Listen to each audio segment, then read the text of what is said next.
আজকের ভিডিওতে আমরা নিডারিয়া পর্বের পরিপাক সংবহন গহ্বর নিয়ে আলোচনা করব বা পরিপাক সংবহন গহ্বরের নাম কি বা কেন এরকম নাম সেটা নিয়ে আলোচনা করব। তো আমরা জানি নিডারিয়া পর্বের পরিপাক সংবহন গহ্বরের নাম হচ্ছে সিলেন্টেরন। তো কেন এই সিলেন্টেরন নামটা হয়েছে আমি সহজে যদি তোমাদের একটু বোঝাই, যে তোমরা জানো যে সিল মানে হচ্ছে গহ্বর। যেমন তোমরা শুনছো সিলম, সিলমের মধ্যে সিল আছে, ওইখানে গহ্বর আছে।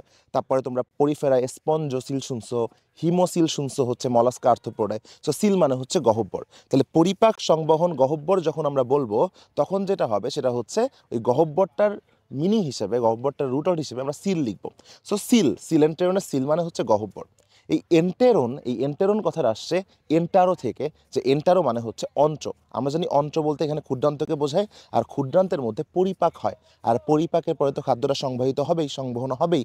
সো এই জন্যই কিন্তু সিলেন্টেরনকে সিল মানে হচ্ছে গহ্বর এবং এন্টেরন মানে যেখানে পরিপাক সংবহন হয়, সো পরিপাক সংবহন গহ্বর বলা হয়। তাহলে নিডারিয়া পর্বের পরিপাক সংবহন গহ্বরের নাম কি? নিডারিয়া পর্বের প্রাণীদের পরিপাক সংবহন গহ্বরের নাম হচ্ছে সিলেন্টেরন। এটাকে গ্যাস্ট্রোভাস্কুলার ক্যাভিটিও কিন্তু বলা হয়।